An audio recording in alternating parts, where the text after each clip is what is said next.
জি, সবাইকে সালাম এবং শুভেচ্ছা। আমরা এক কথায় যেটা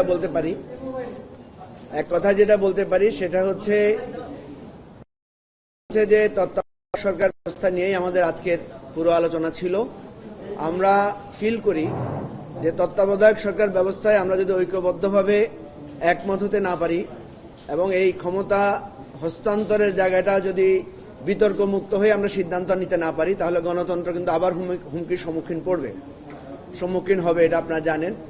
এর আগের বারও আমরা দেখেছি তত্ত্বাবধায়ক সরকার ব্যবস্থাটা যখন বাতিল করে দেওয়া হয়েছে বা আবার আগের জায়গায় দলীয় সরকার অধীনে নির্বাচনের জায়গায় গেছে, সেখানে আবার গণতন্ত্র হুমকির সম্মুখীন হয়েছে। আজকে আমরা মূলত যে জায়গাটা সে বিতর্কটা থেকেছে সেটা হচ্ছে অপশনগুলোর তৃতীয় বা চতুর্থ অপশনে গিয়ে বলা হয়েছে যে এই প্রথম অপশনেও যদি সমাধান করা না যায়, দ্বিতীয়তে যদি করা না যায়, তৃতীয়তে গিয়ে বলা হয়েছে যে সেখানে আমরা বিচার বিভাগ থেকে, মানে ওখানে 5 জনের জায়গায় বিচার বিভাগ থেকে 2 জন বিচারপতিকে সদস্য করে 7 জনের মতামতের ভিত্তিতে করা। তো সেখানে বিএনপির পক্ষ থেকে বলা হয়েছে যে এটা না করে পরবর্তী অপশনটা পার্লামেন্টের হাতে ছেড়ে দেওয়ার জন্য। এই জায়গাটায় আমরা এটার বিরোধিতা করেছি। আমরা মনে করি যদি পার্লামেন্টের হাতে ছেড়ে দিতে হয় তখন এটাকে একটা মিসইউজ করার চেষ্টা করা হবে। মানে মনে করা হবে প্রথম, দ্বিতীয়, তৃতীয়টা ফেল করে আমরা পার্লামেন্টের হাতে ছেড়ে দিব যে তত্ত্বাবধায়ক সরকারের পলিসিটা বা ব্যবস্থাটা কিভাবে নির্ধারণ হবে এটা পার্লামেন্ট নির্ধারণ করবে। পার্লামেন্ট যদি নির্ধারণ করে, আলটিমেটলি পার্লামেন্টে যে ক্ষমতাসীন দল থাকে তার পছন্দসই তত্ত্বাবধায়ক সরকার ব্যবস্থাটাই তৈরি হয়। এজন্য আমরা বলেছি এটা কখনোই করা যাবে না।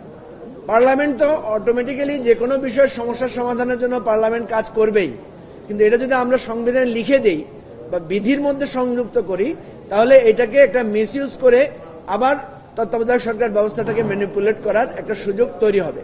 আমরা অনেকগুলো দল এটাকে সিরিয়াসলি অপোজ করেছি এবং বিএনপির কাছে আমরা অনুরোধ করেছি যে আপনারা এই জায়গায় অন্তত একমত হন, এই জায়গায় অন্তত নোট অফ ডিসেন্টটা আপনারা দিয়েন না। কারণ নোট অফ ডিসেন্ট দিলে বা এই জায়গায় থাকলে তাহলে কিন্তু আমাদের ইচ্ছা নিয়ে যে আমরা তত্ত্বাবধায়ক সরকার ব্যবস্থাটাকে আসলে মানে কার্যকর করতে চাই না সেটাই প্রমাণিত হবে।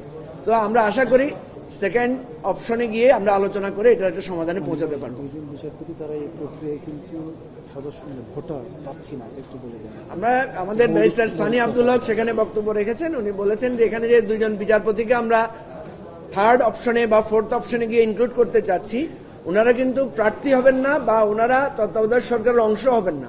ওনারা জাস্ট সিলেকশন প্রসেসে একজন মেম্বার হিসেবে থাকবেন, হয়তো মতামত দিতে পারবেন। সুতরাং এখানে বিচার বিভাগ কলুষিত হওয়ার বা সম্পৃক্ত হওয়ার সুযোগটা থাকবে না। এটাই ছিল আমাদের মত। সবাইকে ধন্যবাদ।